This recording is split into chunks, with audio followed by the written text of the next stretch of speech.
والصلاة والسلام على مولانا Rasulillahi wa alihi wa sahbihi.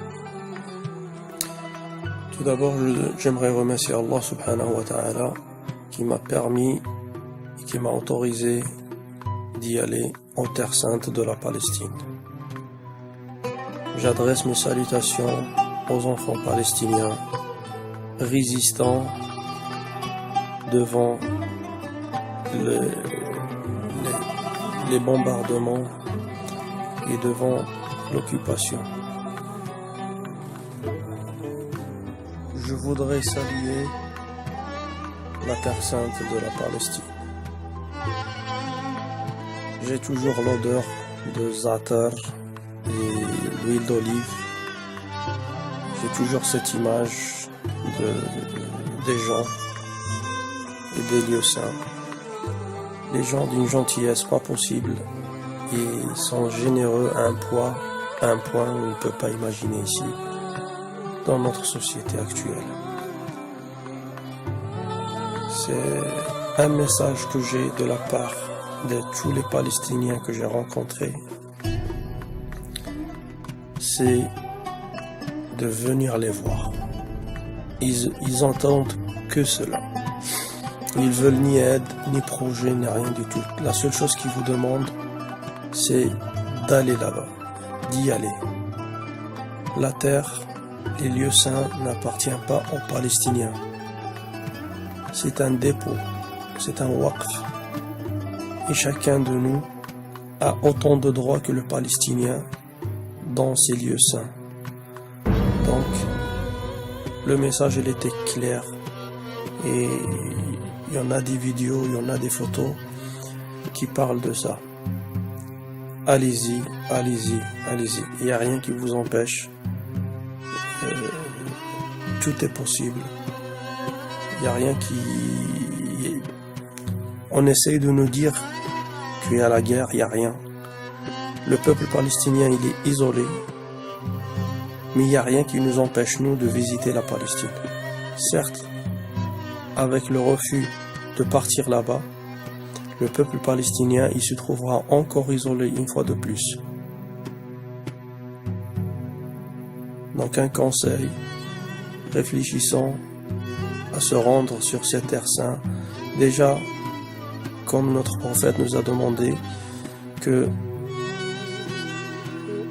les voyages, on va dire le pèlerinage dans le sens de pèlerinage, se fait que pour 3 mosquées, la Mecque, Jérusalem, Al-Quds et la mosquée du prophète à Médine. Donc c'est un devoir pour les croyants de se rendre là. Et pour l'humaniste, c'est un devoir aussi de dire que ces terres saintes appartiennent à tout le monde et qu'on n'a pas à interdire qui que ce soit pour y aller.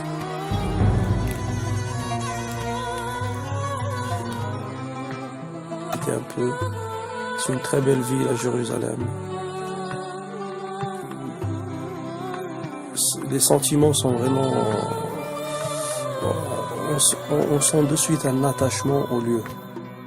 C'est ce que j'ai ressenti de toute façon. Je ne me suis pas senti étranger, je ne me suis pas senti éloigné ou quelqu'un qui fait du tourisme en fait. Je me sentais comme si je connaissais les lieux et les gens en fait ils aident beaucoup pour ces sentiments parce qu'ils sont très serviables. Il suffit de leur demander quelque chose alors qu'ils vous donnent 10. C'est machallah, c'est quelque chose d'exceptionnel. La visite qui a duré 2 semaines pour les terres de la Palestine. En fait, j'ai pu voir plusieurs endroits. Je suis allé à Al-Khalil, Hébron. Je pense, si on doit parler du conflit israélo-palestinien, c'est la ville qui en souffre le plus. C'est quelque chose flagrant vu que les colons ils y sont maintenant, les colonies y sont maintenant, même au milieu des quartiers arabes, aux musulmans, si on peut dire, parce que là-bas pratiquement il n'y a pas de chrétiens à Hébron. Mais les colonies maintenant, c'est comme un cancer qui attaque un corps. Alors, il y a une maison qui a été prise par la force par des colons. Il y a une famille, je crois, elle se compose de 1, 2, 3 personnes. Mais il y a 40 soldats qui les surveillent. Donc vous imaginez, en plus ils interdisent aux gens qui n'habitent pas dans le quartier d'y passer. Et les gens qui habitent, ils doivent montrer leur identité. Et même il y en a qui ont des laissez-passer pour pouvoir rentrer dans la rue. Les checkpoints dans certains endroits. Donc il y a des rues où sont interdites pour les voitures, juste parce qu'il y a un colon qui habite et tout le reste c'est des Palestiniens. C'est très chaud. Les hélicoptères, Khalil, le cas d'Al-Khalil, c'est un cas très particulier. Pour rentrer à la... Donc la personne avec moi me dit que les hélicoptères ne sortent de cette manière que lorsqu'il y a quelque chose qui vient d'arriver, donc on ne sait pas. Peut-être on l'apprendra tout à l'heure dans les infos. Là on est en hauteur. Donc on est toujours dans le secteur du village Bel'in. Ça c'est en France, c'est un village qui s'appelle Kharbata Ben El-Hariq. Et Bel'in, c'est là où on voit la lumière, la mosquée là en face. Voilà. Et là, c'est le territoire du 48, ce qu'on appelle la zone verte. Donc, et là, on voit bien les constructions. Depuis, en fait, ils ont commencé depuis 1992 sur des terres volées aux Palestiniens et que ça continue. Voyons donc toutes les lumières qui sont là vers le coucher du soleil, les lumières qui sont là au fond, donc ça c'est des colonies. Donc voyons même la construction, les constructions. Donc alors que les Palestiniens c'est leur terre jusqu'au mur, mais ils ne peuvent pas construire auprès du mur. C'est pas comme les Israéliens qui ont volé les terres, mais par contre eux ils construisent. Non.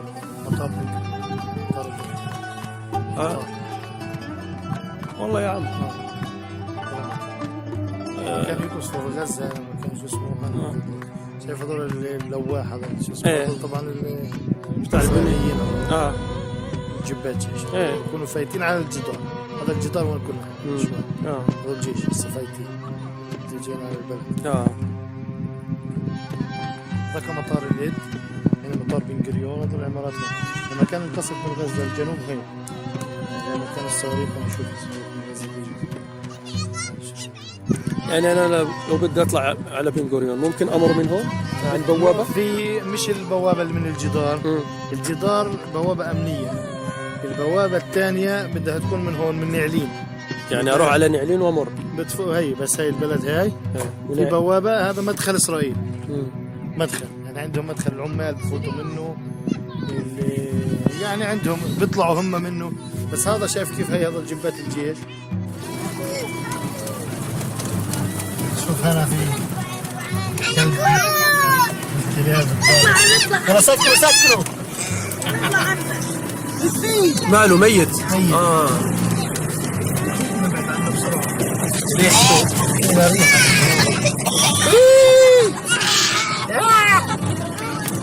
هذا صامد هذا.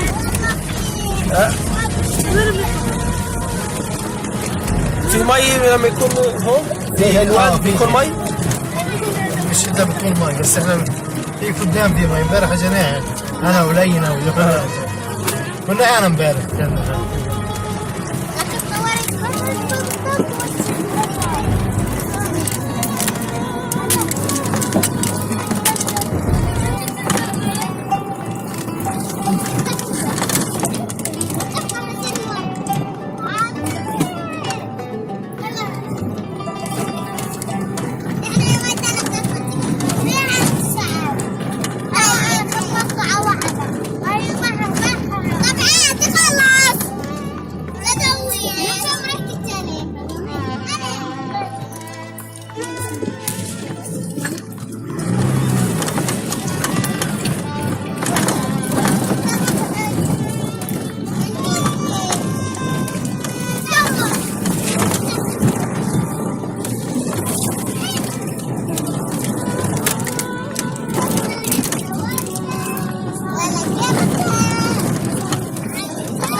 زي ما يكون طريق يعني.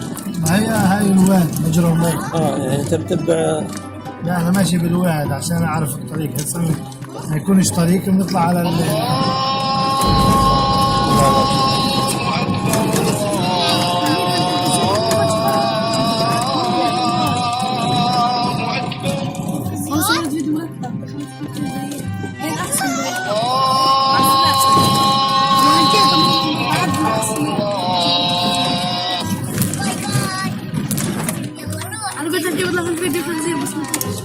طب صور.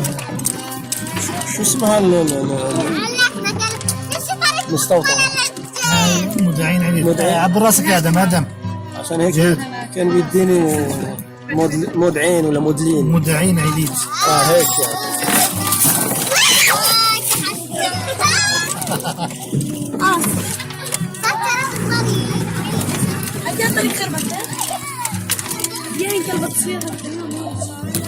Au cœur de la Palestine.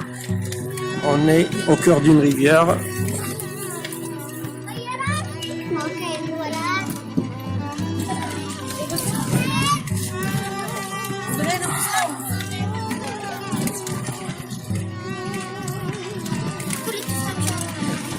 Les oliviers.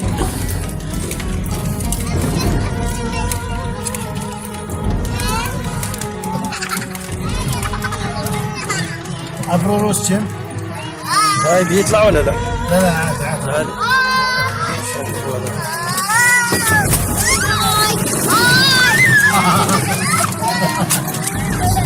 صامت.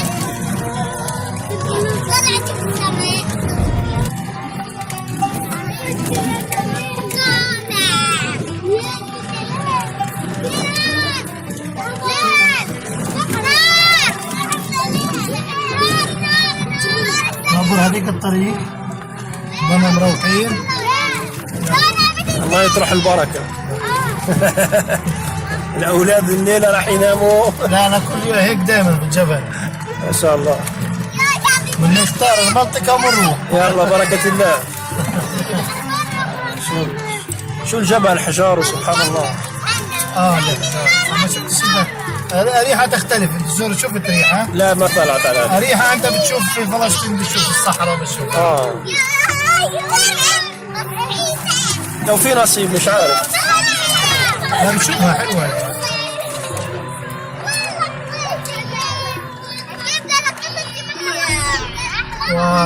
سكرت.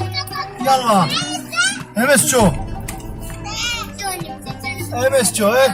في كلب انا صغير.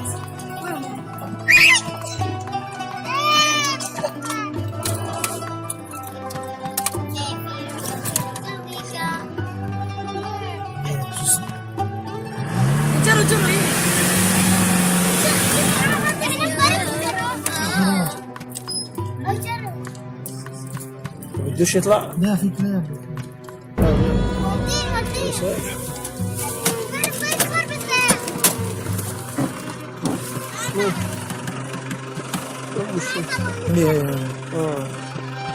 سبحان الله.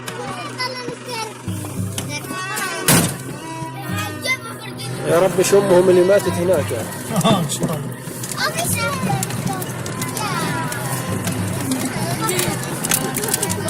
هاي هون. يلا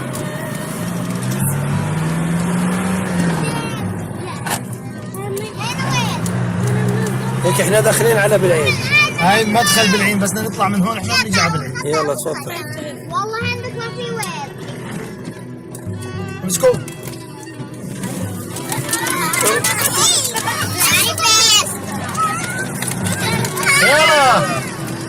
يلا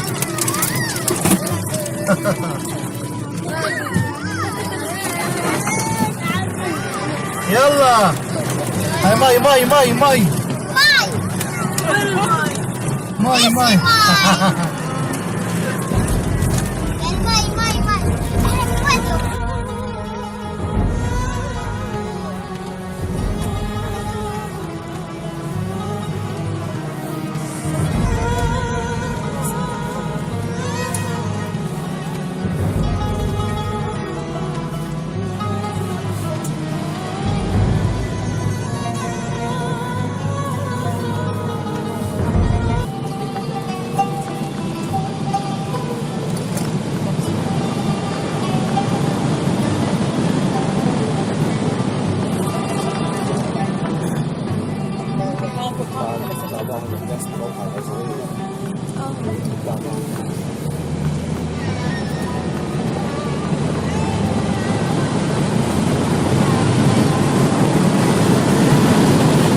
On est dans les environs d'Al-Quds, on n'est pas rentré par la ville de Jérusalem, mais en fait on est obligé d'entourner le mur. Donc Jérusalem, c'est les montagnes de Jérusalem à notre droite.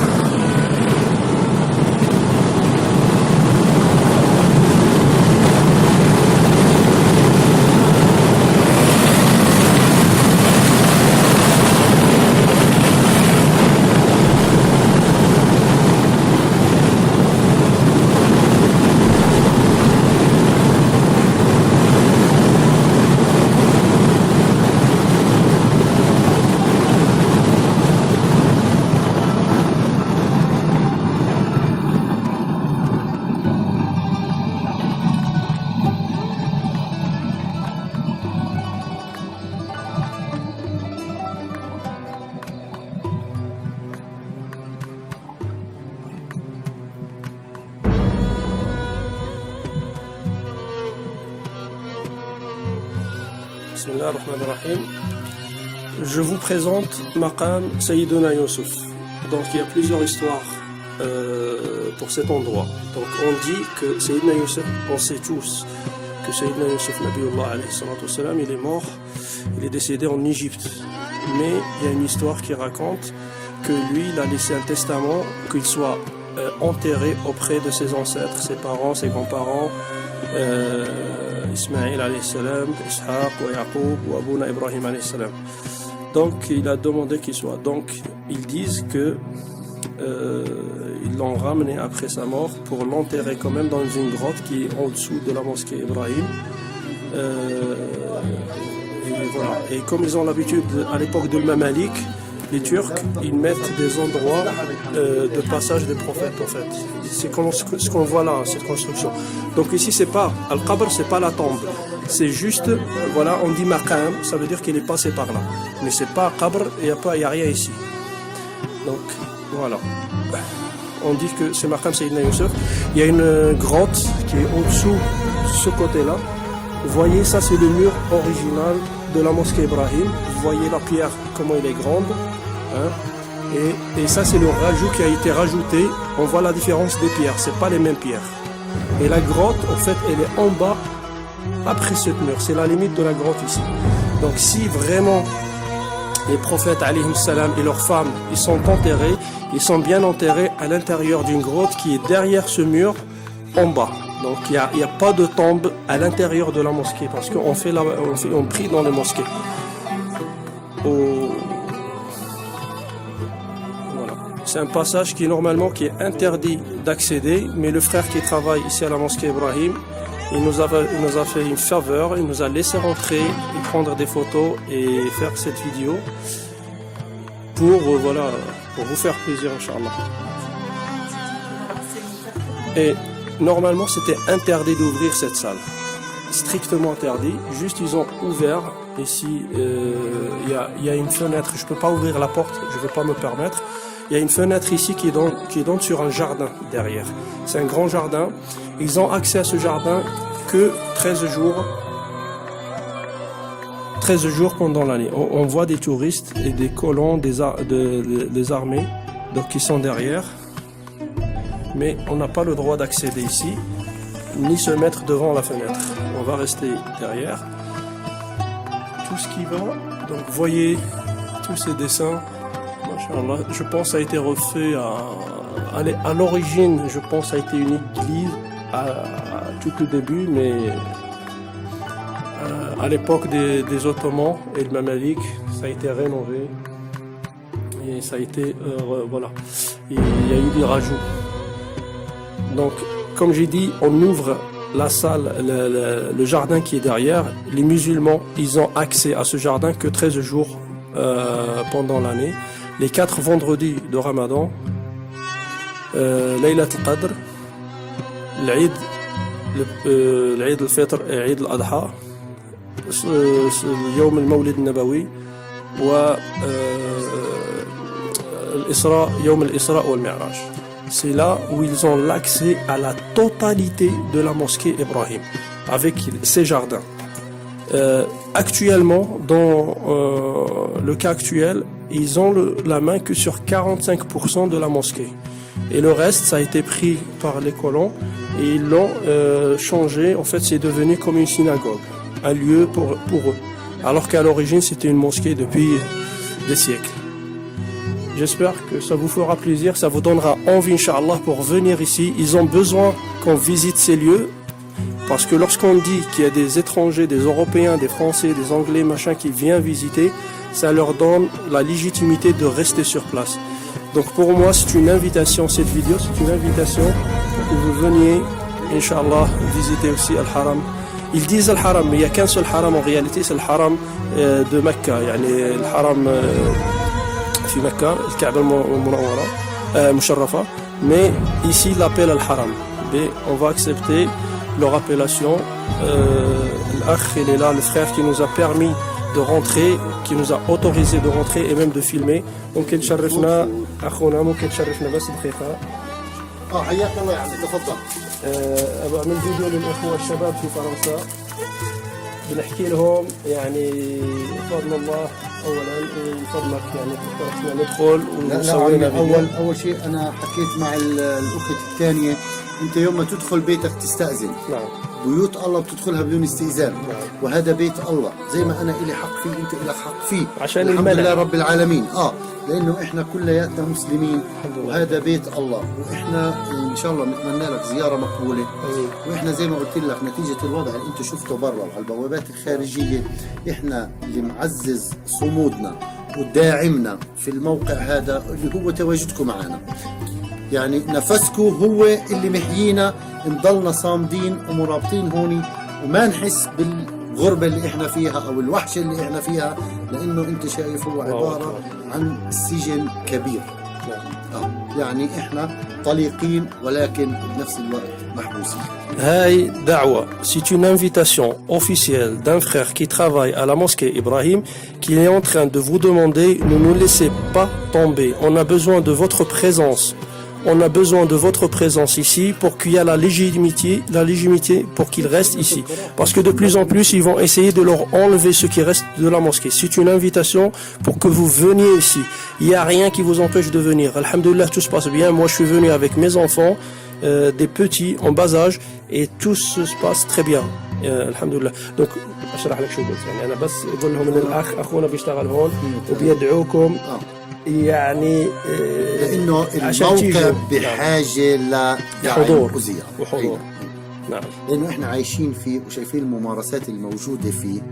فاحنا اللي لامسينه بتعزيز صمودنا هون ومعطينا القوه والنفس انه تواجد اللي موجودين هنا. يوم ما يكون فيش عندنا تواجد ضعف ممكن ياخذوا حتى الباقي. احنا قلنا راح النص نجي خذها هي يا اخي، هذه طواق. استنى اجيب لك شوف كذا محطوط عليها صليتوا بالحرم. هدول زي ما قلت لك احنا بجمعه رمضان بيتم الصلاه برا. نعم. بتيجي توزعهم يعني عشان نوزعهم للناس، تقدر تاخذها للذكرى. لانه للاسف في عندي كمان عطر وشيء بس ما في امكانيه تواجد هون. الله يبارك فيك. هدول برضه بصعوبه انهم يكونوا والله ما قصرت. حياك والله ما قصرت. شرفت. الشرف علينا. بارك الله فيك يا شيخ.